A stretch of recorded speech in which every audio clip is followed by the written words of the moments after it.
Akkam jirtanii marti keessanuu maqaa waaqaatiin attam ooltanii maatii furtuu dhugaa kan taatan ayyaanni waaqayyoo hunduma keessanuu bakkee jirtanitti isiniif haa ta'u.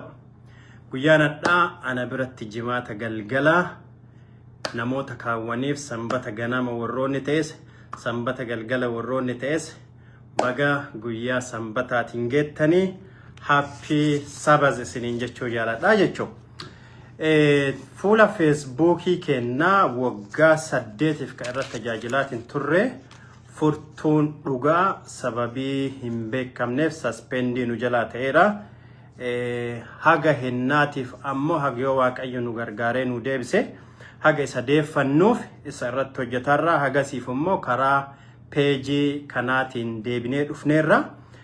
Peejii kana sheerii godhuun laayikii godhuun warroota hin dhaqqabne birallee akka nu dhaqqabsiiftan kabajaan isin gaafataati. Peejii keenya kaanillee hordofaa baay'ee maatii baay'ee kan irraa qabnu akka deeffachuu dandeenyu akka waaqa nu kadhattan isin gaafanna. Warroonni sagantaa kana hirmaataattan waaqayyo isin haa eebbisuu baga nagaan dhuftanii obboleessa kiyya Dastaa Argaaraa obboleessa kiyya Areedoo Argaaraa hundumti keessaniyyuu baga nagaan jiraattanii baga nagaan dhuftanii happy sabbath isiniin jechuu fedhaa sanbata gammachuu. Mee sagantaa keenya ka galgala har'aa maal akka qabadhee dhufe osoo hin dubbanneen duratti kadhannaa gabaabduu waliin godhanna. Waaqayyo akka nu barsiisu waaqayyo akka nu waliin jiraatu jechuudha. Galanni ni fulfinni keeti waaqa mana samii jirtu waan nu gargaarteef waan nu barsiifteef guyyaa sanbataa kana waan nu geetteef maqaan kan kee dachaa ka ulfaate haa ta'u. Yaa waaqayyo ati nu gargaaraan guyyaa kana argine waan nu gargaarteef ati ulfaadhu. Fuulduraafis waan nu gargaartuuf maqaan kan kee ka ulfaate haa ta'u. Yaa waaqayyo si qabnaaf sittidha. Yaa waaqayyo harka keenya qabuun nu waliin jiraachuun fedha kee haa ta'u maqaa gooftaa Kiristoositiin ameen. Waan tokko isin wajjin mari'achuu fedhe. Torban kana keessa osoo fuula miidiyaa kana laalu waan tokko arge. Seenaa hedduu namatti illee tolaa garaa nama nyaatas fuula miidiyaa kanarraa arge waa baay'ee irraa baradhee isinis irraa barattan waan jedheef qabadhee galgala kana isinii dhiyaadheera. Inni simbira takkatu ijoollee ofiitii fi mana ijaarti ture. Uduma simbirti tun ijoollee ofiitiif mana ijaartu raachitti dhufteeti yaa simboo beela'ee jiraa jettiin.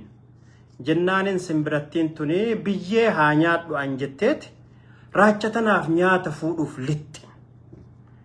Maasaa dhaxxee iddoo nyaanni simbiraa nyaanni raachaa itti argamu dhaxxeeti nyaata kana fuutee deebitee raacha kanaa kenniti. Raachi kunis nyaatee gammadee eebbisee lixe.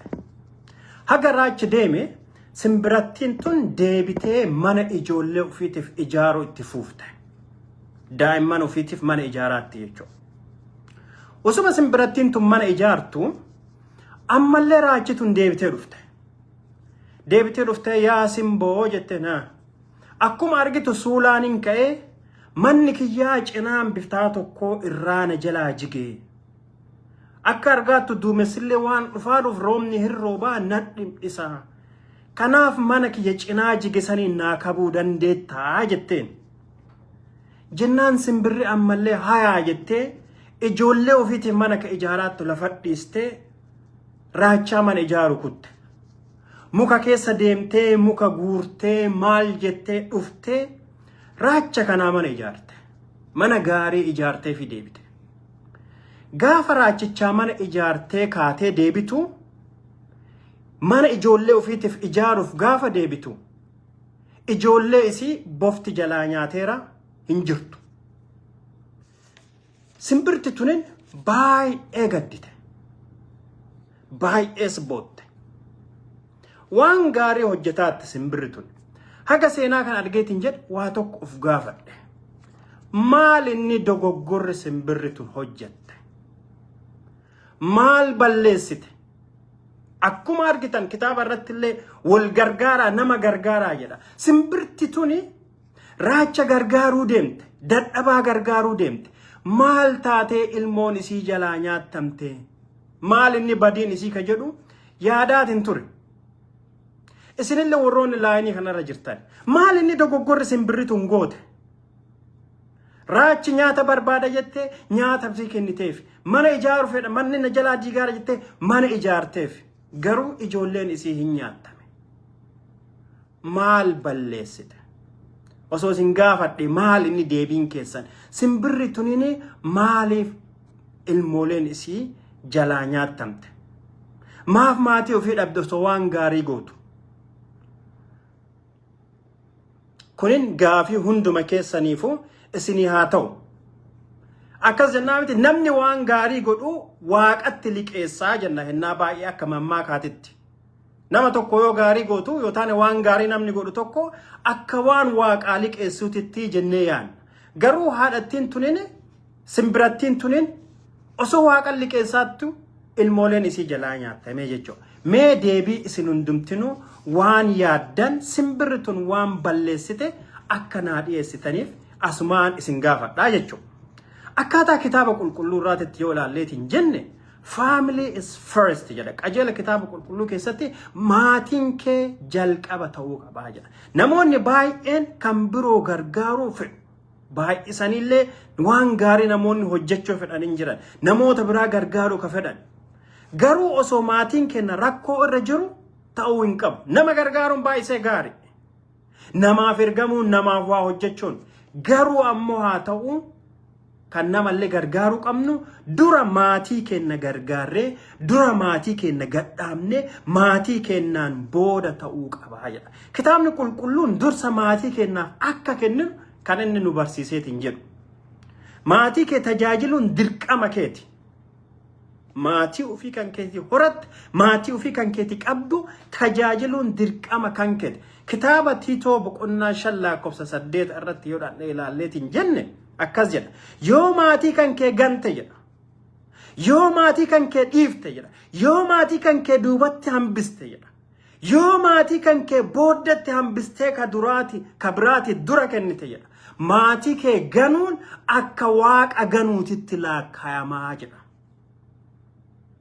kanaaf dursa ka argachuu qabu jireenya kan kee keessatti maatii kan kee akka ta'eetiin jedhe kitaaba kanarraa nutti himeetiin jedha maatii kan keeti nyaata qopheessuun nyaatii kan keeti mana ijaaruun nyaatii kan kee iddoo isaan taa'an godhuun urgee itti boqatan iddoo itti hara galfatan maatii kan keeti kaayuun dirqama abbaa manaa saniiti jechuudha dirqama kan keeti maatii kan kee yoo dhiiftee maatii kan keetitti dudda gatte kan biraatiif ammoo harka yoo badhistu ka ta'eetiin jedhe sun waaqa biratti fudhatama hin qabu oo waan gaarii goote jedhe waanis harka walitti siif hin rukutu fakkeenyaaf daa'imni kan kee osoo beela'ee jiramu daa'ima namaatiif nyaata kennu daa'imni kan kee caammaa osoo dhabee jiru daa'ima namaatiif caammaa bituu daa'imni kan kee uffata dhabee osoo jiru daa'ima namaatiif uffata bituu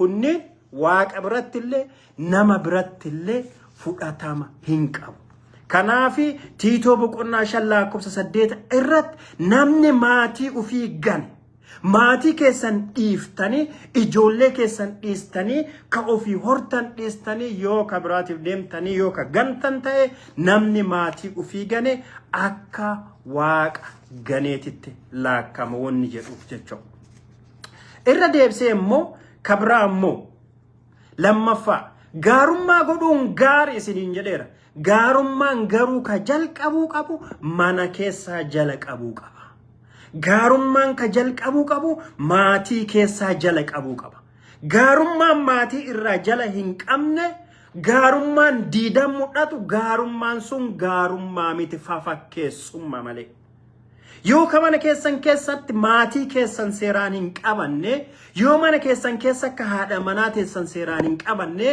yoo mana keessan keessa ijoollee teessan seeraan hin qabanne diida gabbaatanii yoo gaarummaa ka mul'istanii diida gabbaatanii yoo ka namoota adda addaatiif waan adda addaa ka gootanii wanti sunini gaarummaa osoo hin taane na argummaa mul'atummaa sin immoo akka kiristaanaatitti waaqayyo waan jaalatu miti Galaatiyaa boqonnaa 6:10 irraa akkas jedha waan gaarii hundumaaf godhaa jedha namoota hundumaaf waan gaarii godhaa jedha. Addaan immoo jedha warroota amantii keessa waliin jirtuuf jedha. Warra amantii keessa si waliin jiru, warra mana keessa si waliin jiru, maatii kan kee ka mana keessa si waliin jiruuf gaarummaa addaan agarsiisaa jedha. Mana kan keete ijoollee fixaa yoo baatee gidiidatti gaarii kataatu ati na argaa malee gaarii miti. Kana kitaabni qulqulluunis hin deeggaru. Qajeelummaan gaariin eessaa jala qabuu qaba? Mana keessaa jala qabuu qaba. Gaarummaan gaariin eessaa jala qabuu qaba? Maatii kan kee irraa jala qabuu qaba. Haadha manaa tantee irraa jala qabuu qaba. Haadha manaa tanteeti gaarummaa osoo hin mul'ifne gabbaatee diida gaarummaa kan mul'iftu sun tartiiba kitaabaa kan eeggatee miti. Qajeelfamni kun maatii kee irraa jala qaba. Yoo manni kee jabaa ta'e kan birootiif dhaabachuu dandeetta. Mana kan kee yoo jabeessiteetiin dhaabatte, yoo manni kan kee ijaaramaa ta'e mana biraa ijaaruu dandeetta. Yoo uf gargaarte, yoo manni kan kee ijaarame mana biraa ijaaruu dandeetta. Hennaa baay'ee osoo ofii kennaa of hin ijaarin mana namaa ijaaruuf deemna. Kun yeroo tokko maal nama fakkeessa? Kitaaba qulqulluu irra maal jedha? Gaara ija kee keessaa osoo hin baasini, utubaa ija kan kee keessa jiru osoo hin baasini, handaara ija namaa keessaa baasuu deemtaa kaaniin wal fakkaata jechuu karaa biraatiin. Hennaa baay'ee osoo ofii kennaa of hin gargaarin nama gargaaruuf xaara. Oromoon yoo mammaaku maal jedha? Lukaan dhaabatan harkaan tattaafatanii jedha. Hennaa baay'ee ofii kennaa osoo hin dhaabanne namaaf tattaafanna. Hennaa akkas taatu hin kufta malee hin jiraattu. Hin badda malee hin dhaabattu. Manni kee hin jiga malee hin ijaaramu. Kanaaf maal ta'uu qabda? Dura mana kan kee ijaaruu qabda. Dura ofii dhaabachuu qabda. Dura maatii kee dhaabsisuu qabda. Hiddi kee yoo gad dhaabateetiin jedhu yoo nama gargaarta sirraa bareeda. Namoonni baay'een ofiifuu jiruu hin qaban nama gargaaruuf deeman. Nama gargaaruun badaa jedhaa hin jiru. Wal hubannoonni kenna haa beekamu. Nama gargaaruun gaarii Galaatiyaa 6:10 irratti. Waan gaarii hundumaaf godhi jedha. Garuu warroota amantii keessa si waliin jiran, warroota si amananii si bira jiran, warroota waan si amanee si kennu sanniin irraa jala qabuu qabaa jedha. Yaa firoottan keessa wal gargaaruun gaarii. Garuu eessaa akka jala qabnu haa beeknu. Akka kutaa sadaffaatitti maatii ufiitiif waa kaayuu. Beeka horachoo bichaa miti adda. Nyaachisuu qofaa miti adda. Mana itti ijaaruu qofaa miti adda. Waa kaayuu, leegasii wayii ijoollee ofiitii kaayuu. Fakkeenya boqonnaa 13:22 irratti maal jedha? Namoonni achi geettan dubbisuu hin dandeettan. Fakkeenya boqonnaa 13:22 irraa abbaan gaariin jedha. Dhagaa abbaan gaariin ijoollee isaatiif dhaala dabarsaa jedha. Abbaan gaariin maal godha? Ijoollee ofiitiif dhaala dabarsaa jedha. Kana kataan yoo maal taane yoo miila kennan gad dhaabanne. Ijoollee adda harkaa qabnu qofaa fi itti gaafatamummaan kennaa jechuudha. Ijoollee teennaatiif itti gaafatamummaa qabna.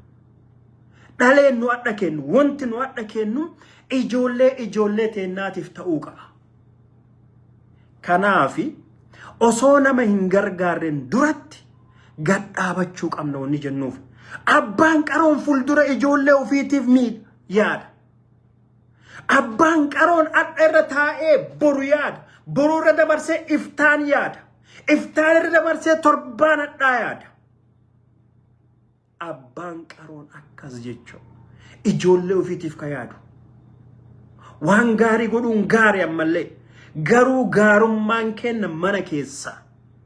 Gaarummaan kenna ijoollee kenna irra.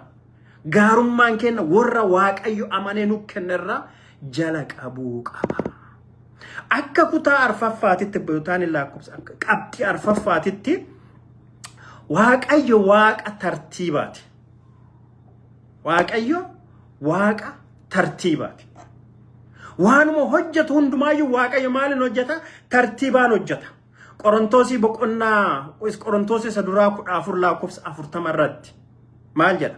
Wanti hundinuu garuu akka tolutti sabriidhaanis hojjetamutti irra jiraa jedha.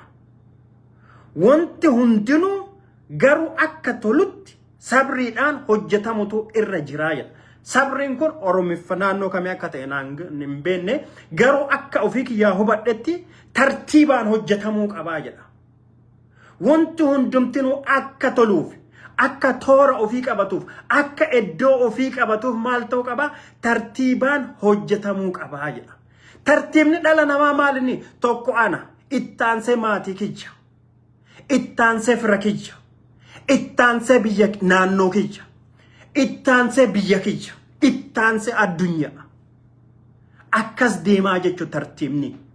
Tokkoffaa ofii of gargaara, lammaffaa maatii kiyya gargaara, sadaffaa ollaa kiyya gargaara, arfaffaa bal'ina gosa kiyya gargaara, shanaffaa naannoo kiyya gargaara, jahaffaa biyya kiyya gargaara.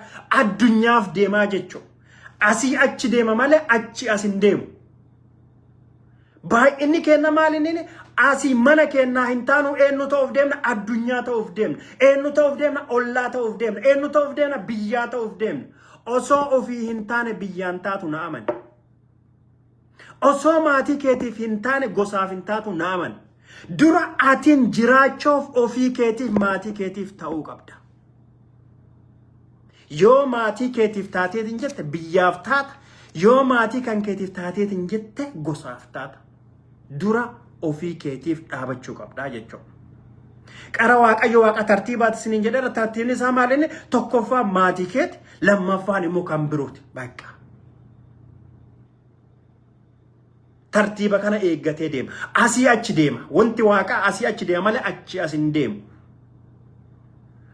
Gara dhumaa isinii fida isinitti hin dheeressu galgala har'aa. Maal jedha? Dhuma irratti Waaqayyo akka maatii kee jaalattuuf, kunuunsituuf, amanamummaan akka waliin jiraattuuf sitti kenneera. Maatii kee Waaqayyo gaafa sii kennu akka ati isaanii amanamtu, akka ati isaan kunuunsitu, waan isaan nyaatan, waan isaan uffatan akka isaanii gootu Waaqayyo sitti kenneera.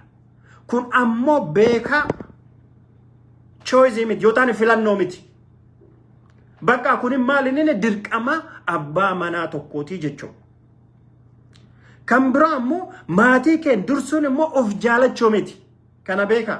Maatii kan keeti dursa yoo ka kennitu ati of jaalataa miti. Maalinni seera eegaatta, qajeelummaa hojjetaata, waan Waaqayyo sirraa barbaadu hojjetaata. Maatii kan keetiif dursa kennuun jechuudha.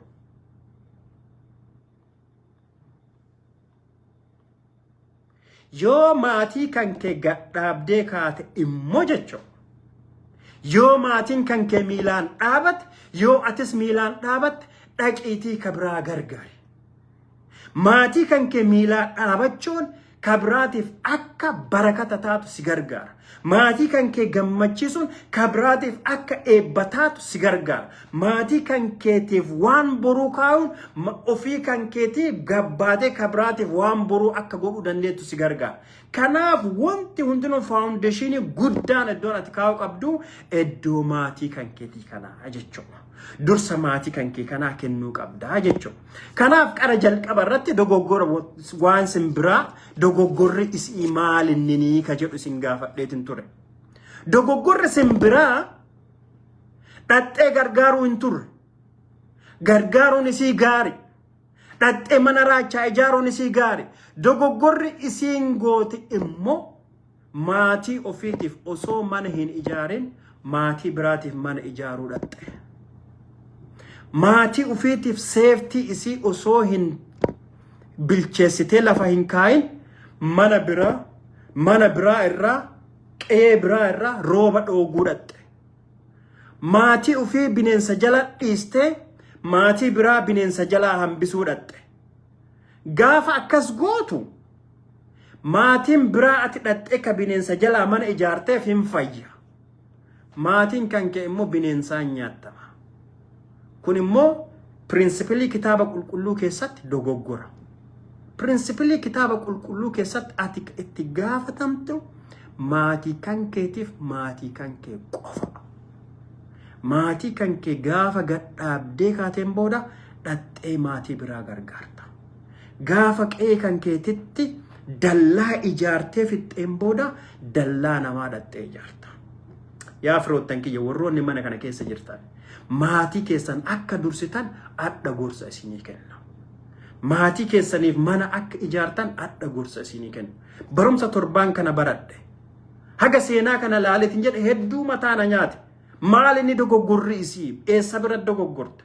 Anillee rakkoo akkanaa kana waan hennaa baay'ee qabuuf. Kiyya lafa buusee kana maatiif fiiga. Osoo waa hojjedhaa doo namni na waame kiyya lafa kaa'ee kana maa hojjechuuf fiiga. Kunin dogoggora guddaa. Dura kan keessan fixutu sirraa eegama. Kan kee responsibilitiin kee kan keeti. Si'iif eenyullee hin cannaqamu. Kanaaf yaa firoottan kenna finnee ollaa akka gargaaruu dandeenyu maatii kennaaf kaloo ijaarree kaane maatii namaatiif kaloo akka ijaaruu dandeenyu Waaqayyo mana kenna nuuf haa ijaaru. Warroonni sagantaa kana keessa jirtan Waaqayyo mana keessan isinii haa ijaaru. Waaqayyo gaa'ela keessan isinii haa ijaaru. Waaqayyo ijoollee keessan isinii haa eebbisu. Eebba ta'a mana keessan ijaaradhaa ka'aatii mana ollaa ijaaraa, mana firaa ijaaraa, mana gosaa ijaaraa, mana biyyaa ijaaraa. Warra biyyaaf ta'u, warra manaaf ta'e biyyaaf ta'u Waaqayyo isiniif haa godhu jedhaati. Sagantaa keenya ka galgala hadhaa asumarratti xumurraa. Waaqayyo isin haa eebbisu. Dogoggora simbirri hojjette san hin hojjetinaa. Mana keessan irraa jalqabaan gorsa kiyya kaadhaati. Waan naa dhageettaniif hedduu ulfaadhaa. Waaqayyo isin haa eebbisu. Peejii kana warra hin dhaqqabne akka dhaqqabuuf sheeriif laayikii godhuun warroota biraan naagaa isiniin jedhaa. Ulfaadhaa Waaqa kadhannaa.